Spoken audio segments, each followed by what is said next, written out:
சென்னை உயர்நீதிமன்ற மதுரை கிளை அதிரடியான தீர்ப்பை வழங்கியிருக்கு. அந்த தீர்ப்பு என்னன்னா,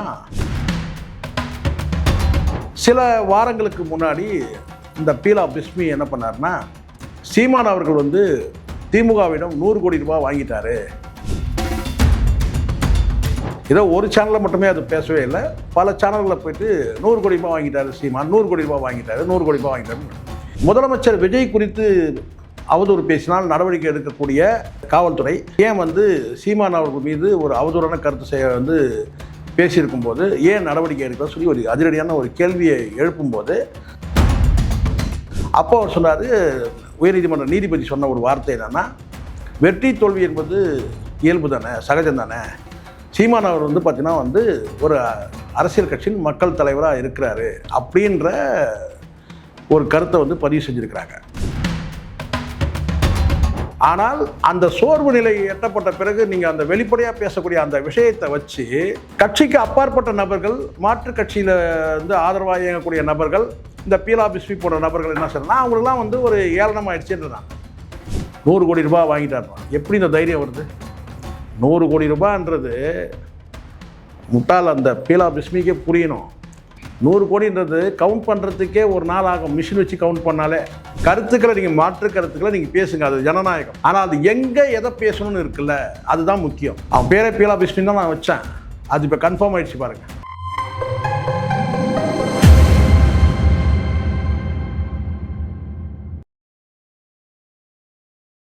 வேங்கவயல் நேயர்களுக்கு என் அன்பான வணக்கம். இந்த சேனலை யாரெல்லாம் சப்ஸ்கிரைப் பண்ணலையோ அவங்களாம் சப்ஸ்கிரைப் பண்ணுங்கள். அப்படியே பக்கத்தில் இருக்க பெல் பட்டனை ப்ரெஸ் பண்ணுங்கள். அப்போ தான் நான் போடக்கூடிய வீடியோ உங்கள் பார்வைக்கு வரும். சென்னை உயர்நீதிமன்ற மதுரை கிளை ஒரு அதிரடியான தீர்ப்பை வழங்கியிருக்கு.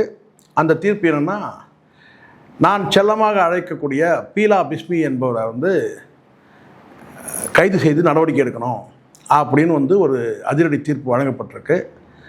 அந்த வழக்கு எதை மையப்படுத்தினா, சில வாரங்களுக்கு முன்னாடி இந்த பீலா பிஸ்மி என்ன பண்ணார்னா, சீமான் அவர்கள் திமுகவிடம் 100 கோடி ரூபாய் வாங்கிட்டாரு, 100 கோடி ரூபாய் வாங்கிட்டு தான் டிவிக்கே எதிர்த்து அரசியல் பேசிகிட்டு இருக்கிறாரு, களமாடுறாருன்னு சொல்லி ஒரு கருத்தை வெளியிட்டார்.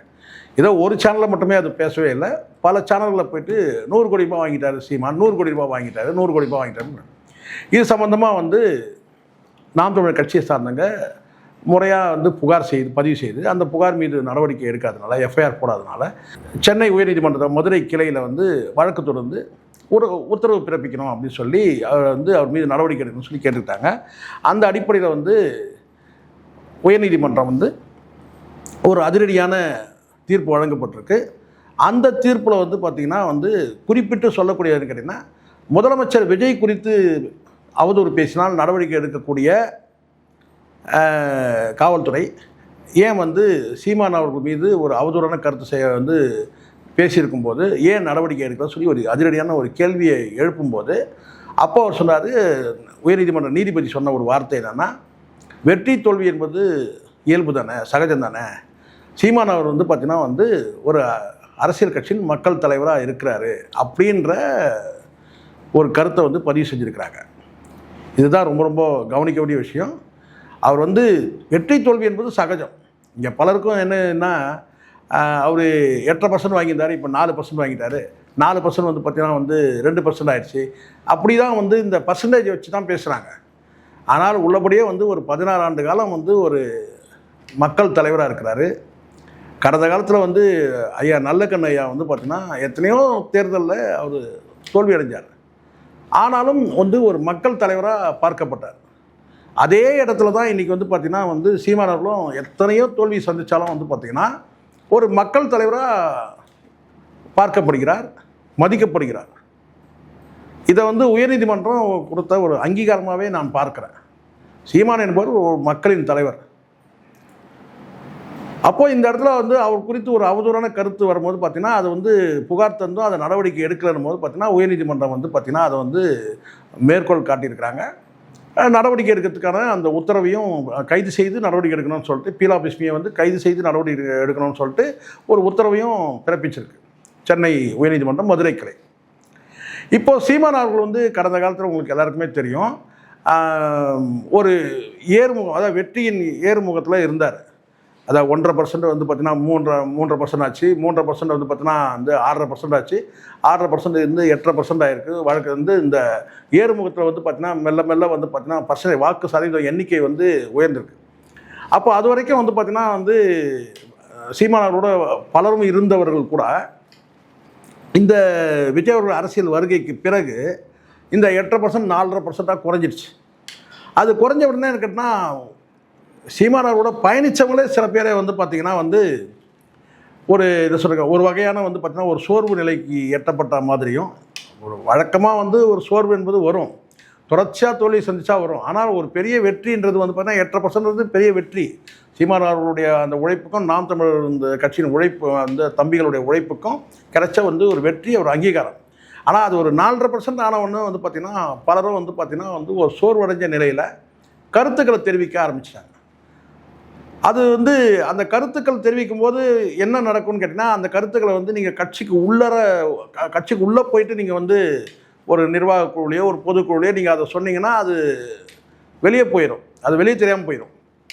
ஆனால் வெளியில் வந்து ஊடகத்தில் வந்து பேசும்போது அது என்ன ஆகுது கேட்டால் மற்றவர்களுக்கெல்லாம் அது வந்து என்ன சொல்லுவாங்க, இலக்காரமாயிடுன்னு சொல்லுவாங்கள்ல, ஏளனமாயிடுன்னு சொல்லுவாங்க இல்லையா, அப்படி ஏளனமானதுனால தான் இந்த பீலா பிஸ்மி போன்ற நபர்கள்லாம் வந்து ஒரு அவதூறான கருத்து சொன்னாங்க. அதை தான் நீங்கள் ஒரு பாயிண்ட்டாக பிடிச்சிக்கணும், நீங்கள் புரிஞ்சுக்கணும். இப்போது ஒரு சோர்வு இருக்குது, தொடர்ந்து தோல்வியை சந்திக்கிறோம் அப்படின்ற ஒரு சோர்வு இருக்குது. ஆனால் தொடர்ந்து தோல்வியை சந்திக்கல, தொடர்ந்து வெற்றி தான். அந்த பர்சன்டேஜ் அடிப்படையில் பார்த்திங்கன்னா வந்து ஒரு 8.5% வந்து ரீச் ஆகிருக்கு. அடுத்து வந்து பார்த்திங்கன்னா 8ன்றது 16 ஆகணும், 8ன்றது 16 ஆகணும். அதுக்குள்ளே ஒரு நடிகர் வந்துட்டார், ஒரு பின்னடைவு இருக்குது.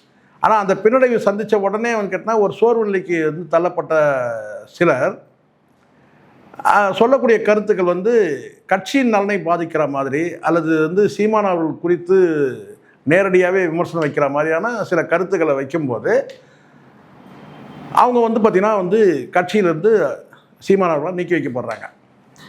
இது காலப்போக்கில் வந்து பார்த்திங்கன்னா அது மீண்டும் கூட வந்து மீண்டும் இணைஞ்சிக்கலாம், அதெல்லாம் அதுக்கான வாய்ப்புலாம் வந்து பார்த்திங்கன்னா அந்த கட்சி நிர்வாகம் முடிவெடுக்க போது சீமான் அவர்கள் முடிவெடுக்க போகிறாங்க. நான் அதுக்குள்ளே போகவே இல்லை.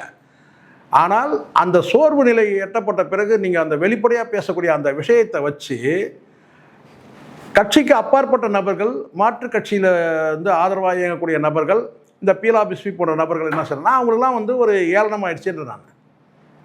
பார்த்தீங்களா, கட்சிக்குள்ளே இருக்கிறவங்களே வந்து பேசுகிறாங்க, கட்சிக்கு வந்து ஆதரவுன்றதை தாண்டி கட்சி நிர்வாகிகளே பேசுகிறாங்க. என்னென்ன, சீமான் அவர்கள் எடுத்த முடிவு சரியில்லை, சீமான் அவர்கள் வந்து அங்கே கை குலுக்கிட்டாரு, சீமான் இங்கே கல்யாணத்துக்கு போயிட்டாரு, சீமான் வந்து பார்த்திங்கன்னா அங்கே வந்து விழாவுக்கு போயிட்டாரு, சீமான் வந்து பார்த்திங்கன்னா அப்படி பேசுகிறாரு இப்படி பேசுகிறார் அப்படின்னு வந்து பேசும்போது இது பேசக்கூடாதுன்னு நான் சொல்ல, கட்சிக்குள்ளே சீமான் அவர்கள்ட்ட போய் பேசணும். ஆனால் பொது ஊடகத்தில் வந்து பேசும்போது கேட்டால் மாற்று கட்சியில் இருக்கிறவங்களுக்கு பீலா பிஸ்மி போன்ற நபர்களுக்கெல்லாம் வந்து ஏளனமாயிட்டு என்ன செய்கிறான்னா டைரெக்டாக 100 கோடி ரூபாய் வாங்கிட்டாடுறான். எப்படி இந்த தைரியம் வருது? 100 கோடி ரூபான்றது முட்டால் அந்த பீலா பிஸ்மிக்கே புரியணும். 100 கோடின்றது கவுண்ட் பண்ணுறதுக்கே ஒரு நாள் ஆகும். மிஷின் வச்சு கவுண்ட் பண்ணாலே, மிஷின் வச்சு, அதுவும் இப்போ 1000 ரூபா நோட்டு கிடையாது, 2000 நோட்டு கிடையாது, எல்லாம் 500 ரூபா நோட்டு தான். 500 ரூபா நோட்டை வந்து நீங்கள் கவுண்ட் பண்ணோன்னா நீங்கள் வந்து இப்போ வந்து 100 கோடி ரூபா கவுண்ட் பண்ணோன்னா காலையிலேருந்து நைட் ஆகிடும். நீங்கள் 4 மிஷினை போட்டு என்னன்னா கூட வந்து பார்த்தீங்கன்னா குறைஞ்சபட்சம் பார்த்தீங்கன்னா வந்து ஒரு 10 மணி நேரம் ஆகும்.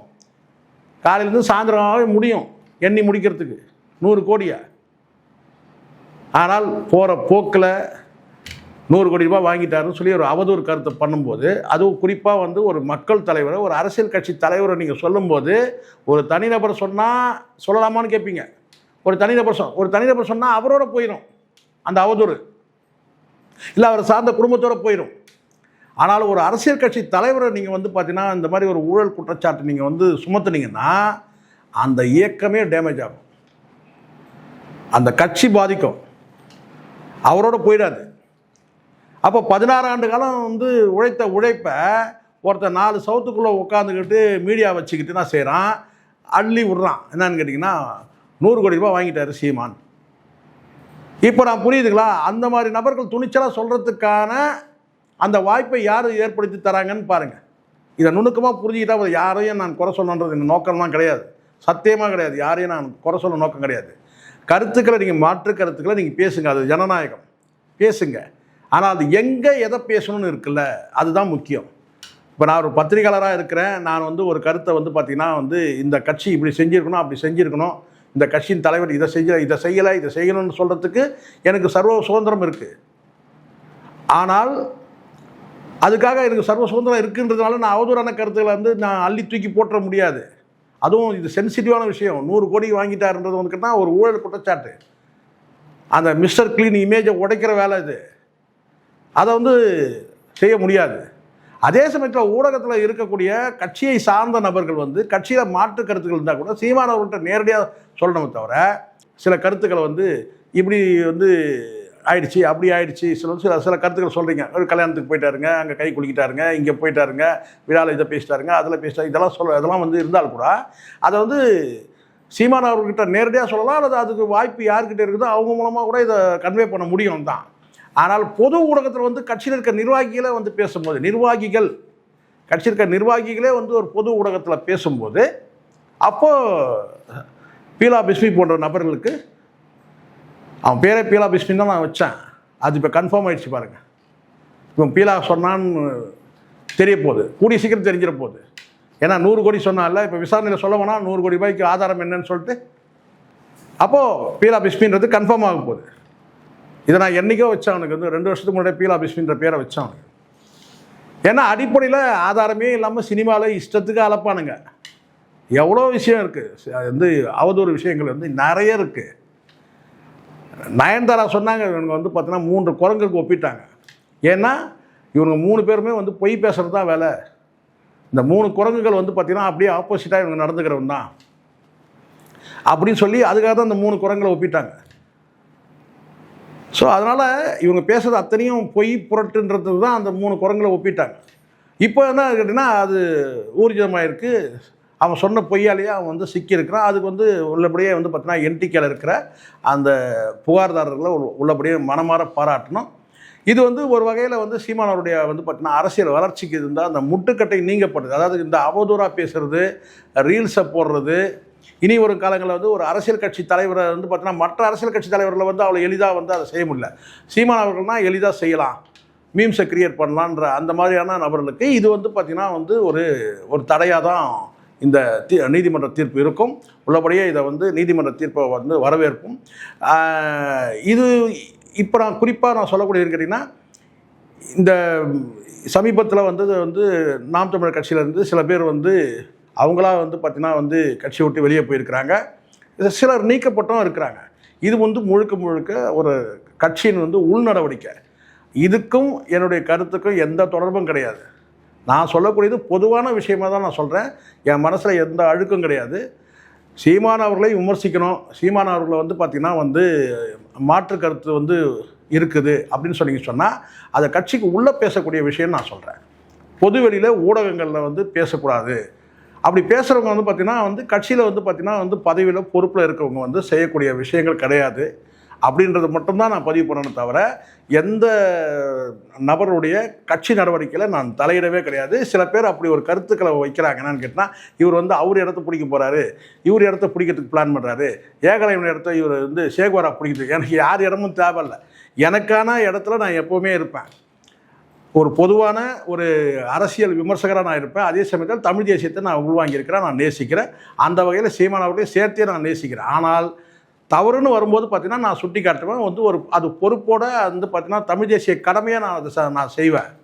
ஆனால் இப்போ வந்து பார்த்திங்கன்னா ஒரு சரிவை நோக்கி இருக்குது. ஒரு நாம் தமிழ் கட்சி வந்து பார்த்திங்கன்னா வந்து தோல்வி அல்ல, ஒரு சரிவை நோக்கி இருக்கும்போது அந்த இடத்துல வந்து பார்த்திங்கன்னா நம்ம தாங்கி பிடிக்கிற இடத்துல நாம் இருக்கணுமே தவிர பிடிச்சி தள்ளி விடுற இடத்துல நம்ம இருக்கக்கூடாதுன்றது மட்டும்தான் என்னுடைய கருத்து. அதனால் வந்து தெளிவாக இதை புரிஞ்சுக்கணும். எனக்கு யாருடைய இடத்தையும் நான் ஆசைப்பட்டதே கிடையாது.